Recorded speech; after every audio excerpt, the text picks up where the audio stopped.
శాసన మండలిలో 3 రాజధానుల యొక్క బిల్లుని ఆ సభ నాటి సభ శాసన మండలి దీన్ని మేము ఓనప్ చేసుకోవట్లేదు, దీన్ని మేము వ్యతిరేకిస్తున్నాం, దీన్ని డిజోల్వ్ చేస్తున్నాం అనే 75 రూల్ ద్వారా మొట్టమొదటిగా తీర్మానం చేసి ఆ రకంగా నైతికంగా కూడా ప్రభుత్వానికి చెక్ పెట్టే అవకాశం ఆ సందర్భంగా జరిగింది. అయితే ఆ నిర్ణయం తీసుకున్న వెంటనే ఏ రకంగా ప్రవర్తించారో ఆ రోజు కనుక విజువల్స్ ఉంటే ఈ వైఎస్ఆర్సీపీ పార్టీని ఎవరు కూడా నమ్మేవాళ్ళు కాదు. కుర్చీల మీద ఎక్కారు, బెంచీల మీద ఎక్కారు, నా టేబుల్ దగ్గరకు వచ్చారు, నానా మాటలు చెప్పారు, ఏకవచనంతో మాట్లాడారు, తిట్టారు.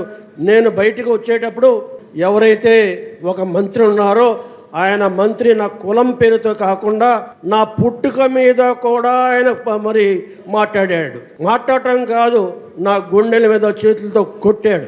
ఆ రకమైన పరిస్థితులు కేవలం సత్యం కోసం, ధర్మం కోసం, న్యాయం కోసం, ప్రజల పక్షాన నిలబడ్డ చంద్రబాబు నాయుడు కోసం సహించి ఓర్పుతో సహనంతో మళ్ళీ బయటకు వచ్చి సభా గౌరవం పోకూడదు, సభా గౌరవాన్ని కాపాడాలనే ఉద్దేశంతో వాళ్ళ మీద ఎవరి మీద కక్ష పెట్టుకోకుండా వాళ్ళు మళ్ళీ ప్రయత్నం చేశారు. మా మాట వినలేదు కాబట్టి ఈ శాసన మండలిని రద్దు చేస్తామని బెదిరించారు. రద్దు చేస్తామని చెప్పడమే కాకుండా తీర్మానం కూడా చేసి కేంద్రానికి పంపించారు. కేంద్రం నుండి ఆ తీర్మానం జరుగుద్దో లేదో కానీ షరీఫ్ మటుకు చైర్మన్గా ఉండటానికి వీల్లేదు, షరీఫ్ మూలంగా నన్ను చైర్మన్ పదవి నుంచి దింపడానికి కూడా వాళ్ళు చేసిన ప్రయత్నం చేశారనే విషయాన్ని కూడా ఇస్తున్న గమనించాల్సిందిగా మనం చేస్తున్నా.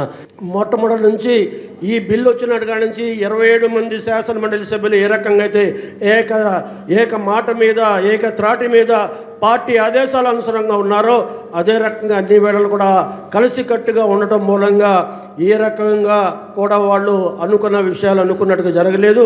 కాబట్టి దేవుడు ఒకటే చేస్తుంటాడు, సత్యాన్ని గెలిపిస్తాడు, ధర్మాన్ని గెలిపిస్తాడు. మరి అదే రకంగా అధర్మాన్ని, అబద్ధాలని మరి ఈ రకమైన విధానాన్ని అల్లాహ్ ఇప్పుడు ప్రోత్సహించడు. అదే జరిగింది.